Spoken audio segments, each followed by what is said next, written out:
Good afternoon, everyone. I call to order the May 16th, 2024 Subdivision and Development Appeal Board hearing.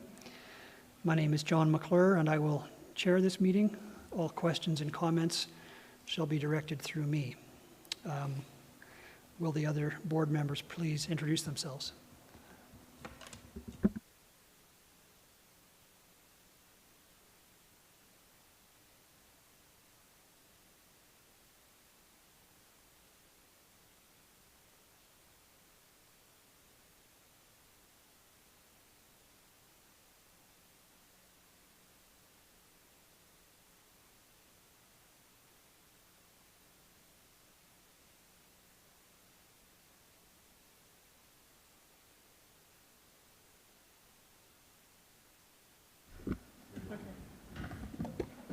Apologies. I put it on open mode so we turn them on and off ourselves. Councillor Tanya Faubert. Board Member Audrey Rogers. My name is Christophe Breyer. And I'm Larry Bone. Thank you. Will our administrative staff please introduce themselves? Sarah Jones, SDAB Clerk. Cheryl Hyde, SDAB Clerk. Ben Stiver, Municipal Clerk. Eric Bjorgi, Planning and Development Supervisor. Jarrett Cloney, Planning Technician. Thank you. We'll now move to the agenda. To the board and the administration, are there any additions, deletions, or changes to the agenda? I just want to note, it was brought to our attention today that a few pages in the agenda package that was posted on the website had converted oddly and were a little illegible, so I have corrected that. They are pages 24 and 25 of the agenda package, the site plan and the plot plan.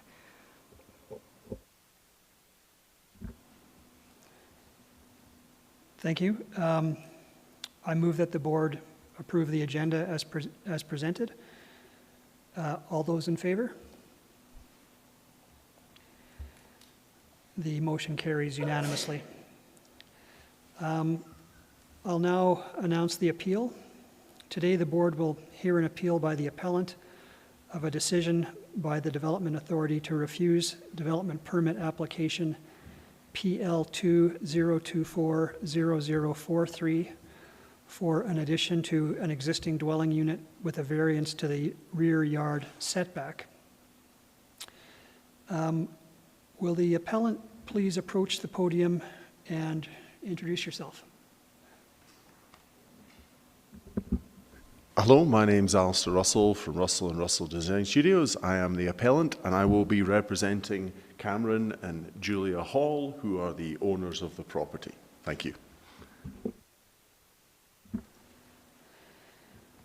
Thank you. To the appellant, do you have any objection to any of the board members present hearing this appeal? And there's no one in the audience, so I don't need to ask that question. I'll now outline the hearing process. The hearing process will be as follows. First, the development officer will make a presentation, followed by an opportunity for the board to ask questions of clarification. Then the appellant will speak to their appeal, followed by an opportunity for the board to ask questions of clarification. I will invite those in the audience, if there are any, speaking in favor of the appeal to approach the podium, followed by those speaking in opposition, and finally those speaking neither in favor nor in opposition. After all the verbal submissions have been received, I will ask the clerk to read the names of those who provided written submissions, identifying those in favor, those opposed, and those neither in favor nor opposition. After all the presentations have been heard, we may call a short recess. After reconvening, there will be an opportunity for board members to ask questions of clarification. Any person who is presented will then be given an opportunity to ask questions for clarification through the chair or other persons who have presented. There will then be an opportunity for closing comments, first from the administration, then from any other party who has presented, and finally from the appellant.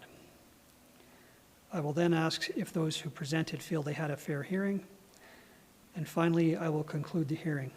The board will meet in a closed session to review the evidence presented and provide a written decision within 15 days of this hearing. Does the appellant have any concerns with the process that I've just outlined? Okay, we'll now move to the presentations. Jarrett Clooney, please proceed with your presentation.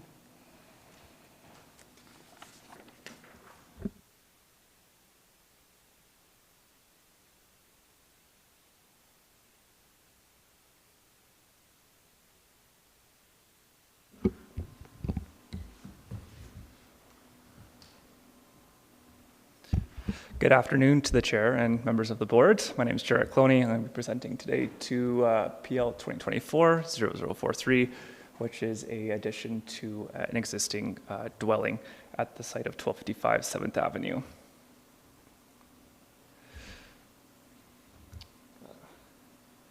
There we go. So at a high level, this is an existing single detached dwelling that's proposed an addition to it. This addition includes an accessory dwelling unit, a garage, and additional living space for the existing dwelling. The reason we're here today is because the rear yard setback is proposed to be varied greater than the 10% allowed for in the land use bylaw, and the application is recommended for approval by the department. As noted, the address is 1255 7th, as can be seen on the screen here. We have two water body setbacks encroaching onto the property, as well as 7th Avenue to the east. Surrounding the property are single detached dwellings to the north and west.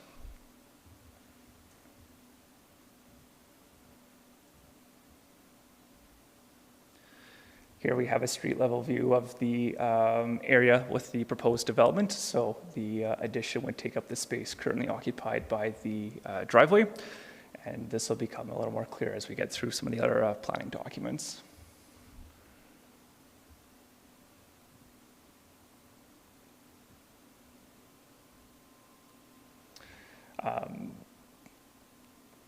So this is the district for the property in question, which is an R1 detached dwelling district. Next, I'm going to highlight some of the relevant legislation pertinent to this application. So first, we have the Municipal Government Act. We've outlined here the authority to govern the use of land and buildings with respect to a development permit being refused. Reasons for this refusal were provided to the applicant, and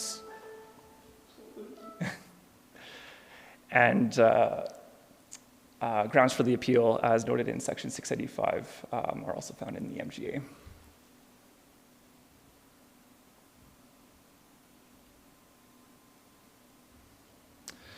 Next, we have portions of the municipal development plan. So speaking to development within existing neighborhoods, we have the presence of an ADU being allocated or added on to the existing dwelling, which is in alignment with the MDP.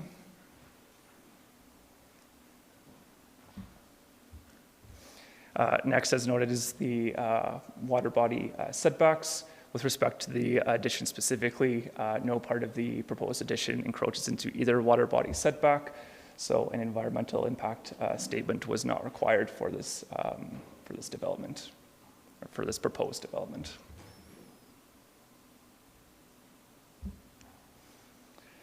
Lastly, we have language speaking specifically to accessory dwelling units.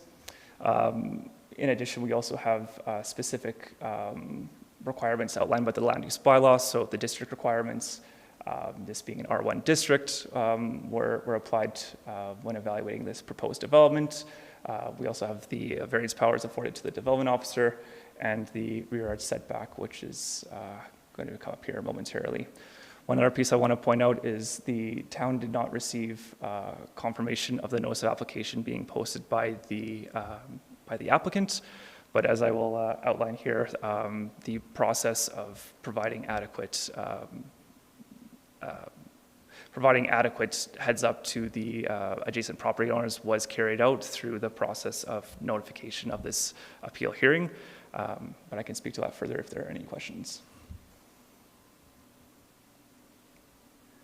Next, I'll get into some of the specific design considerations as part of this development.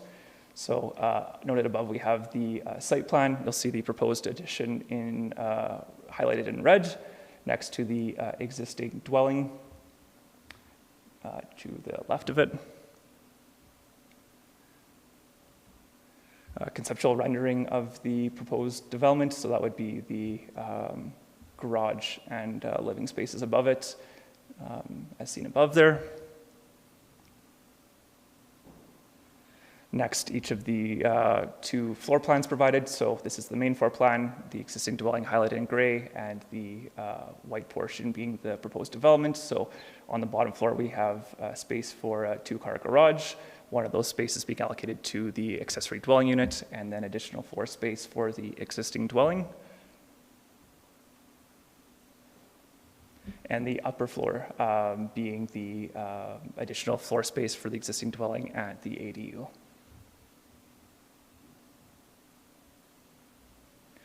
So as noted, we are here today looking at the rear yard setback, which is highlighted in or circled in red. So the rear yard setback is proposed at 2.46 meters as opposed to the 7.5 meters required in the land use bylaw. I'm going to go through a little bit of a story outlining the history of this site, which will make clear how we arrived at these numbers. And as noted, this is a variance greater than 10%, which is why we're here today.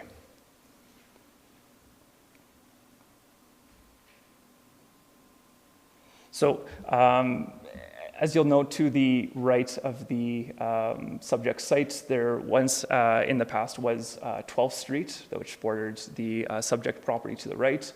And due to this street, the lot was originally orientated so the front yard of the lot was facing the north. So what we have here is the setback measurements from each of the property lines with that orientation in mind. Following the closure of 12th Street, the lot was orientated so now the only facing, the front of the property is facing 7th Avenue rather than 12th Street. So it's orientated 90 degrees to the south. And as you can see, as a result of him imposing the traditional setback requirements on this lot, there's significant, there's limited ability to build on this lot, as can be seen by the very narrow building area there. So when the original dwelling was proposed to the town, this property or this project went to the SDAB and a previous board order was established. And what they essentially said was, we're going to approve what you see here with the one condition that the side yard setback, which is circled in the red circles there of 11.31 meters, 15 meters was required instead of the 11.31. So if you can imagine, this dwelling as a whole was shifted to the north about 3.7 meters. And as we come to, no, I'll get back to the present day in a second, but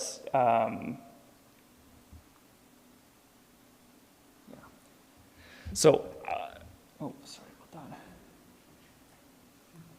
So outlined above here, I just want to highlight some of the variances and the conditions that were noted as part of that board order. So the first two bullet points here speak to the setbacks for the front and rear yards, and the second piece will be the second point there. We'll talk about the side yard setback being 15 meters. So this is just kind of outlining what I showed you on the previous plot plan.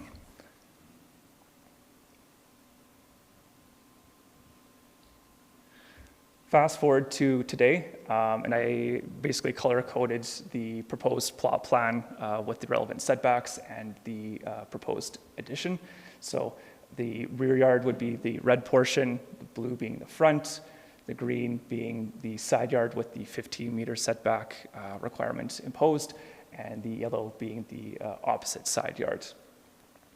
So as you'll see, the proposed addition has a rear yard setback that is consistent with the existing dwelling. It doesn't encroach any closer into that rear yard space, and all other aspects of this development are compliant with the land use bylaw.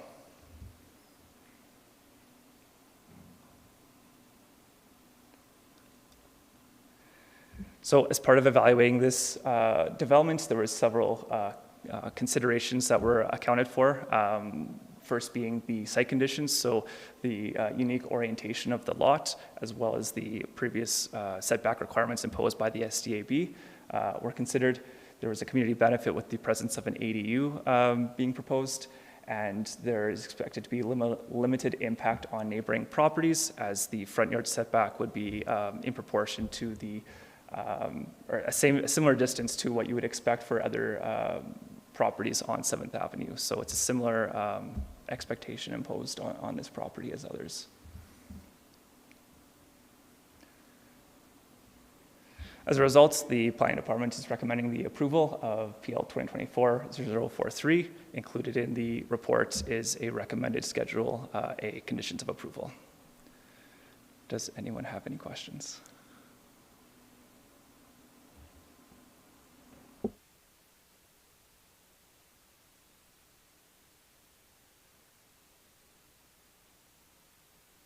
I just have one question. So regarding the notice of application, so were all the adjacent property owners been notified? At this Notified of this appeal, yes. point? Yeah, but that would have come as a result of the notice of decision, just not at the time of the notice of application. Right. Yeah. Okay. And there would have also been subsequent notification provided through the town website and advertisement in the Rocky Mountain Outlook.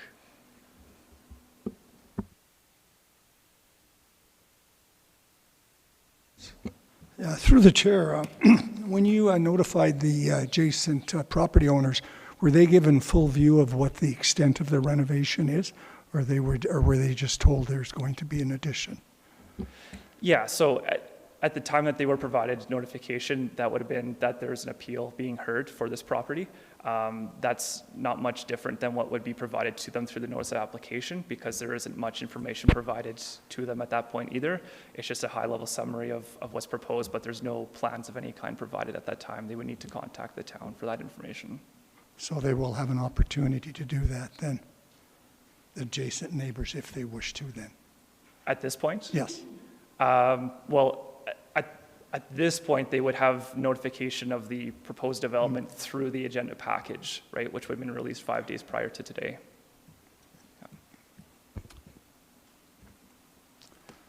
I'm full of questions, Mr. Chair. Does the site meet the landscaping, the green area, and all of those requirements, or are there any requirements attached to that? Are you speaking specifically to the ADU front yard landscaping requirements? Yes, it does. It does, And eh? if I go back to the site plan here, you'll see the green area highlighted on the screen there is the front yard, which does meet the 40% requirement. Okay, thank you. One more question, if I may. And this is maybe for my education more than anything. Within the bylaw for an ADU, is there a limit to the number of variances that can be given to approve it, or is there no limit to the amount of variances? There's no limit to the quantity of variances, just the discretion in how great those variances are with respect to specific considerations such as setbacks, height, et cetera. Okay. Yeah. Thank you. Thank you, Mr. Chair.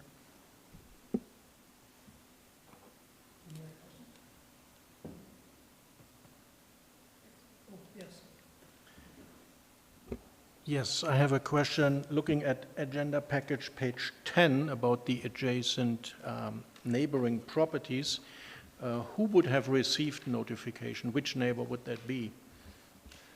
I believe it's probably best for the clerk to address, because they would have been responsible for notifying the adjacent property owners. So I see this one is 1255 7th Avenue. There's a 1251, 1259, 1267, 1263. Can you just give me a minute so I can pull up what we sent? Yeah, Perfect. thank you.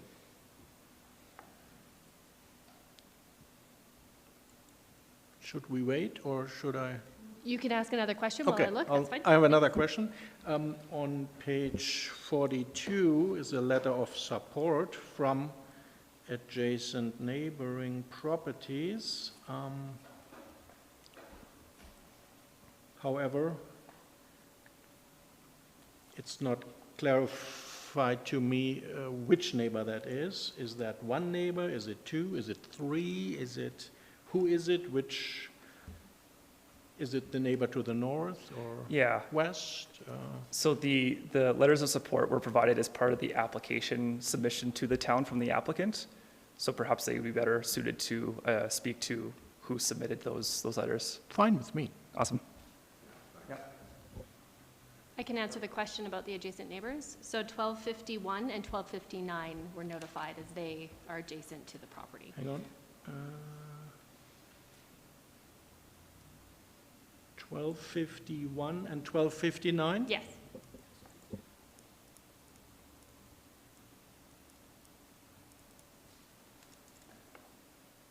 So 1263 is not affected? No, they're not considered an adjacent property. They don't abut the property. Okay. Thank you.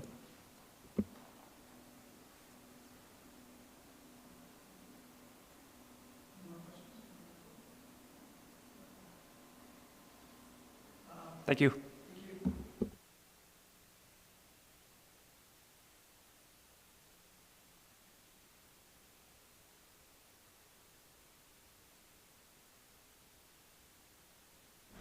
Thank you very much. I do have a little travel drive I'm going to plug in. Do I do it under there?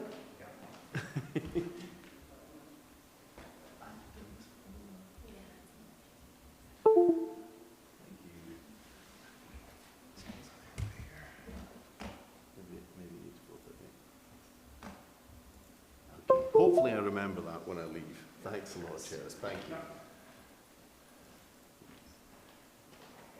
Yes, that's fantastic. Thank you. I want this to open up.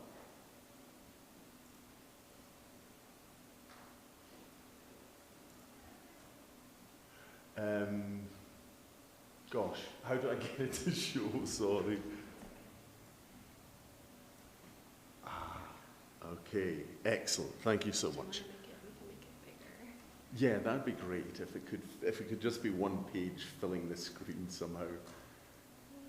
Is it that maximize button there just above you there? This one? Yeah, awesome. Thank you so much. Thank you very much, and thank you, Jarrett, for your presentation. It was pretty clear, except for the whole setback discussion, which has kept me slightly confused. But I'm definitely going to address that as well as the neighbours who have been informed during my presentation. So I'd like to start off by showing you the pictures of the existing, and you know, really excited about this project because it is literally John Lee Laurie's cabin, which was built in 1957 by the Stoney Nakoda First Nation to thank him for his advocacy work in setting up the first Alberta, I can't remember the name of the organization. So he was certainly a hard worker on behalf of the First Nations, and it's always exciting to have a bit of history preserved in Canmore. So I was excited to hear from Cameron and Julia that they were intending on maintaining this historical asset in town. So yeah, there you go. It was built in 1957. And this is the view round the back. It was, of course, renovated in 2007, so there's certainly been a large addition added to the cabin, but certainly inside there's some wonderful logs and the existing fireplace. So this is an overview of the neighbourhood, which should address some of the questions that were raised recently. So as you can see, the property, subject property is here, Cameron and Julia Hall. The two neighbours that were informed are 1251 7th Avenue. Dr. Richard Casper said he will not object. He's the person who owned the land that was subdivided to create these 1, 2, 3, 4, 5 homes. on this single lot. And then to the north, Chris and Brenda Seasons, they have provided a letter of support that's in your package. The other neighbours, Rick and Sue, they have also provided a letter of support. It may not have come through to you because it was they were on holiday somewhere nice, and it was an iPhone picture that I couldn't look at on my computer, but I do have a copy of it that I'm just about to show you. And the only other neighbour that's reasonably close is myself and my wife, and we're certainly here in the audience to support the application. So, you know. I should mention Duncan and Anna, who are the only house without a label. They were asked for a letter, but they're out of the country, and I don't think they ever got round to it unless they sent something directly. So that's a review of the neighbourhood. And as you can see, there's a nice little neighbourhood there of detached dwellings, and they've sort of grown up over the years. So this is the lot. Now, I have shown it north-south, so sorry it's the different orientation than Jarrett's presentation. Now, the thing that confused me about our discussions in regards to setbacks was that I understand that 12th Street was closed down and that theoretically the front is there and the back's there and those are the two sides. I'm not sure why the flip was made to call something a side because of 7th Avenue. But nevertheless, I think that the point I was, I cannot do that. The point I was trying to make, if I can, no, I don't think I can enlarge that, no, is that the way the lot stood before the renovation, we had a 15-metre setback from the south property line, and then a 1.5 metre set. We imagined a 1.5 metre setback from the side property line, a 6 metre setback from the north property line, and then, of course, adjacent to 7th Avenue, a 3 metre setback, which, if you weren't adjacent to 7th Avenue, would typically be a 1.5 metre setback. And, you know, so I think that when you're looking at the typical Canmore lot, we are, you know, most of us are a 1.5 metre, 1.5 metre, 7.5 metres, and 6 metres. So, you know, we've obviously, at some point, the previous owner came to an agreement with the neighbours and the town that the south-facing property line would have a 15-metre setback, which is double the typical rear yard setback.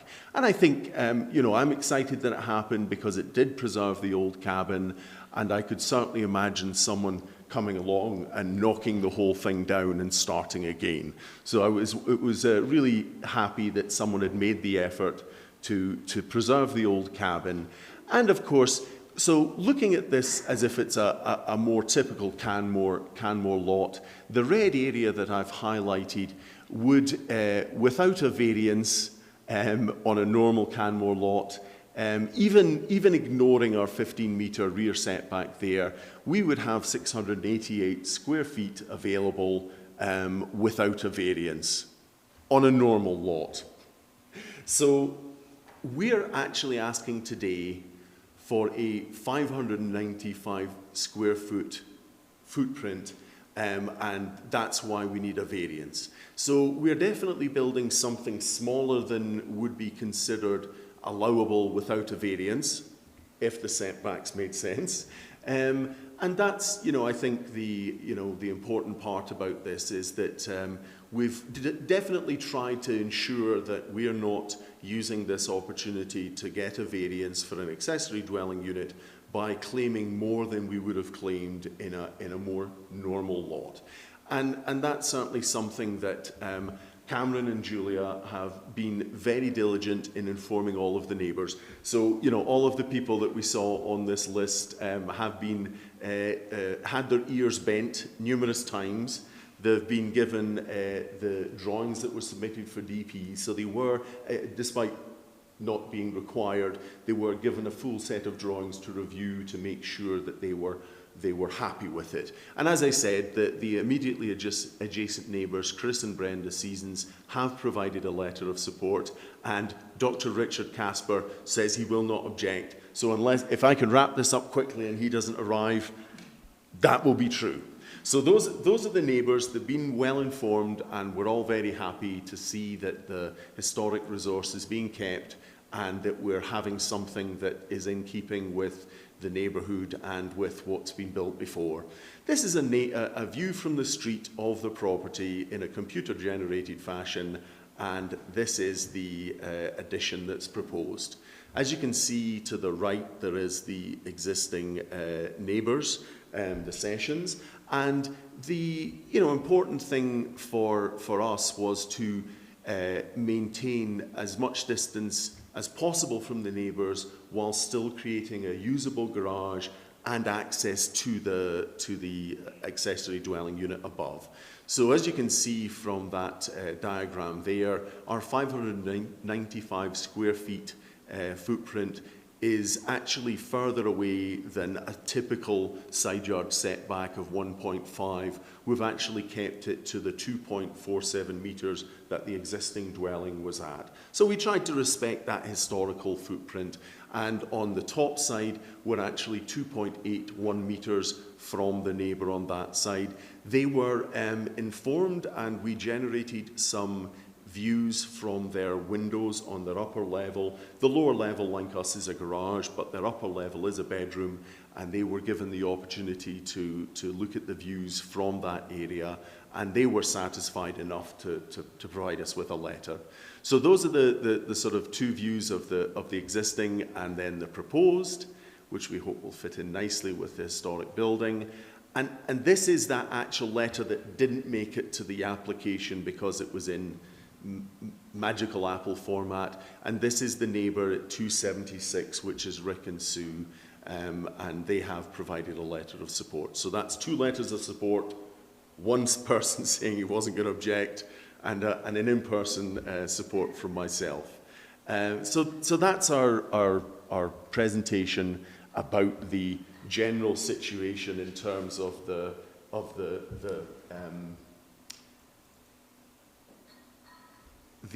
approvals being given. And if I could just go to the, I've slightly confused things again, I guess, with this computer. Oh, sorry, 2 seconds. So if I can go to this page here. Oh, sorry, I can't zoom in. This is the site plan provided. The green area, as Jarrett mentioned, is the front yard landscaping, which the minimum is 40%. We are probably just under 80% of the front setback. And as you can see, I wish I could zoom in. There is I can just about see 2.81 from the neighbour to the north, and then 2.47 from the neighbour to the west. The final comments. I'm trying to... We're, as a building, as you can see from the blue line on our elevations, we are a long way away. I wish I could tell you accurately. I can't read that. We're at least a metre, probably 1.5 metres away from the maximum roof height. So again, we're hoping that our addition on the north of the building certainly wouldn't be overshadowing any of the neighbours, and it's comfortably down from the maximum height. It is what I'd like to call a 1.5-storey building. We've got a strong eave line there at the single storey, and most of the upper second level is within dormers that hopefully again minimise the impact on the neighbours and give them as much light and views as possible. That's our presentation.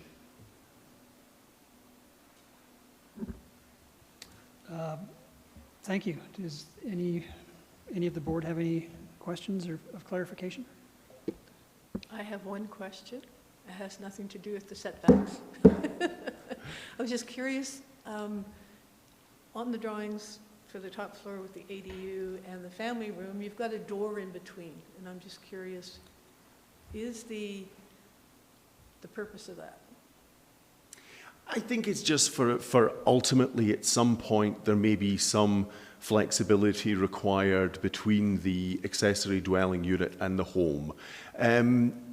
Primary objective is an accessory dwelling unit. If it turns into a,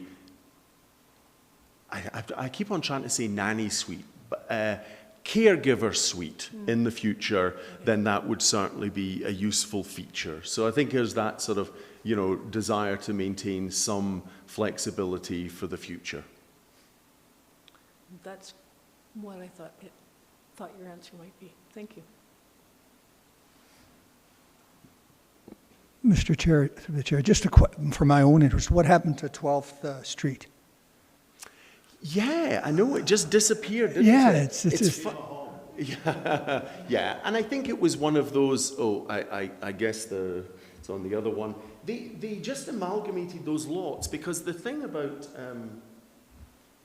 I am terrible at this, aren't I? The funny thing that happened was that, and this is our good old railway history, is that for the longest time there was a 90-foot, because it was before meters were invented, a 90-foot setback all the way along the spur line. So in 1979, when they decided to close down the railway and the first person was allowed to build a house within that setback, it was Dave Nish, whose house is just off the picture there.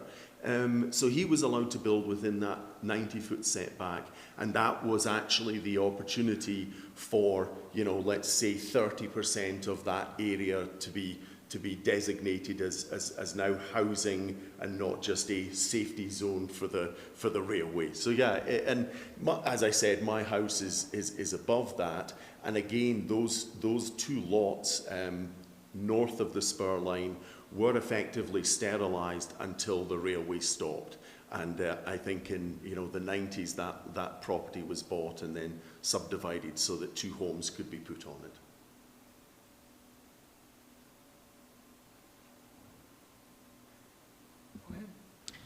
I have a question about trees. I've read a bunch of stuff about trees.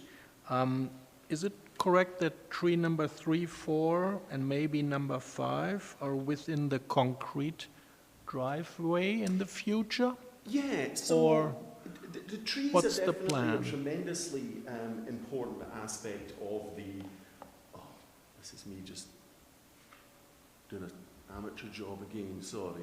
So yeah, the trees were actually, we've recently had a new tree protection bylaw put into place, and we're all sort of trying to navigate our way around that. And as you can see, we numbered a lot of trees. Apparently, the ones on our property aren't the town's concern. However, the trees that are on our property as well as the town property are definitely the town's concern, and the town wants to preserve them, maintain them, make sure they're not damaged during construction, which is coincidentally exactly what the Halls feel about the trees too. I mean, obviously 7th Avenue is not a busy thoroughfare, but it's certainly relatively busy, and there's lots of parking on the other side of the road. So maintaining those trees and trying to separate their house and their lovely backyard from the street is definitely an important part. And as you say, Christoph, trees number 3 and 4 are our trees on our property, and in order to facilitate a turning circle for cars so that they can enter and exit the 7th Avenue front first, we have to remove those 2 trees. Is that part of your application, to remove these? I don't think we have to ask permission to remove trees at the moment on our property. I'm told that at some point in the future we might have to, but at the moment it's up to us. So okay. The important ones are definitely the ones that have got the little mustard-coloured fence around them, and those are the trees that are on the town property, the road right-of-way, as well as the ones that are straddling that property line. Thank you. I might add, we love those trees, and we're going to work as hard as we can to preserve those trees. We've got to, there's clearly requirements for the turning circle. Sorry, could you just speak into the mic so It's not that important. I just wanted to reiterate that we love those trees, and we're going to do as much work as we can to try to preserve those trees if we can, but we obviously, with a turning circle, we've got to have that, meet that requirement. So. We're certainly lucky, compared to other projects, the trees that we have to be careful around are significant distance away from our construction zone. So we feel that it'll be well within the capabilities of the builder to successfully avoid all the trees, so yeah.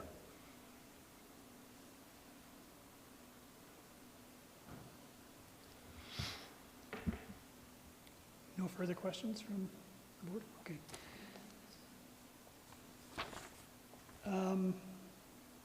So to the clerk, have any written submissions been received in addition to those contained in the appeal package? No, there was just the one letter of support that was included in your appeal package. Thank you.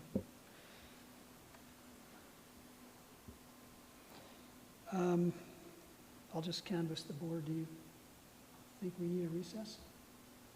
Yes. Okay. Okay. So we are going to take a recess and adjourn, and we will reconvene in 15 minutes. Sorry, just for clarity, are you adjourning the hearing? No, sorry, we're just taking a recess to discuss.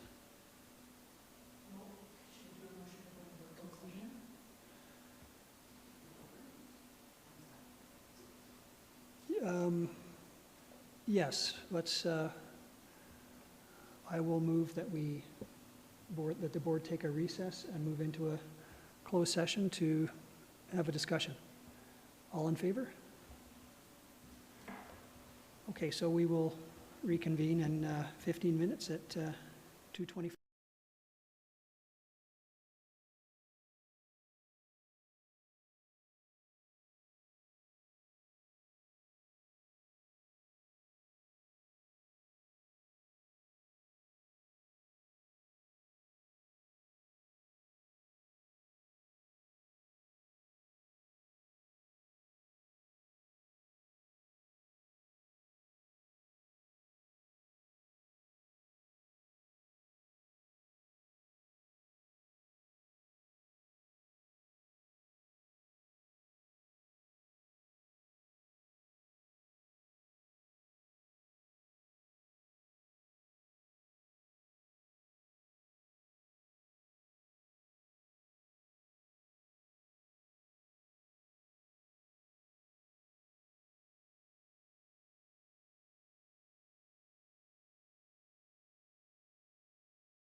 The board has some questions for the administration. Who would like to present the Fire Smart query? I can do that. Well, you may know more about it. I'll let you do it. Did administration undertake a Fire Smart review of the property? So when considering an addition, the Fire Smart requirements are applied to just the proposed addition and not to the dwelling as a whole. Okay, but it was done for the addition. Yeah, to the extent that it's described in the land use bylaw. Okay. Yeah.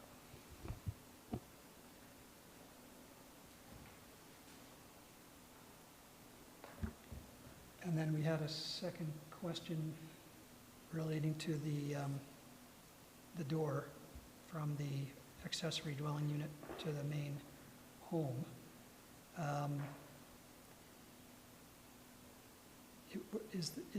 Does that door need to be, this is for the administration, does that door need to be closed off in order to qualify as an accessory dwelling unit?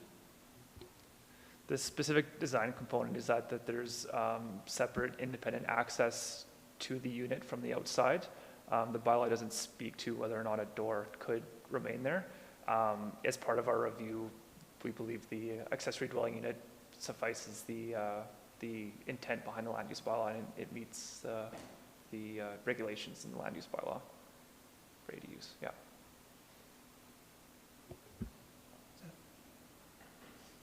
Okay. And then our final request is for the appellant. If you could provide the clerk with a copy of that letter you had on your phone, Yes, absolutely, yeah. just for the record. Okay, yeah. Any other questions?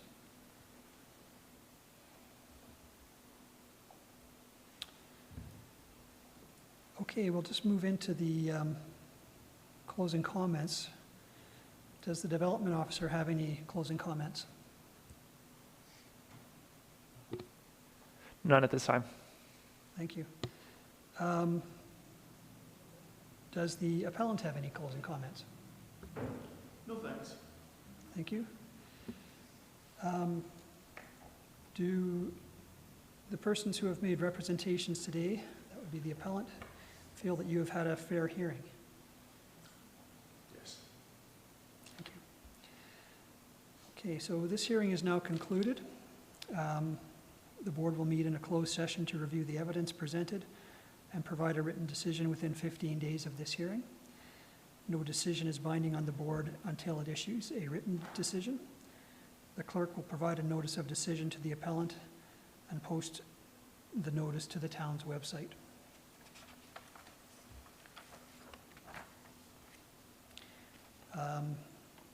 And that concludes today's hearing. Thank you very much. If we could just get a motion. Oh, I need yes. a motion from the board. I move that this hearing be adjourned. All in favor?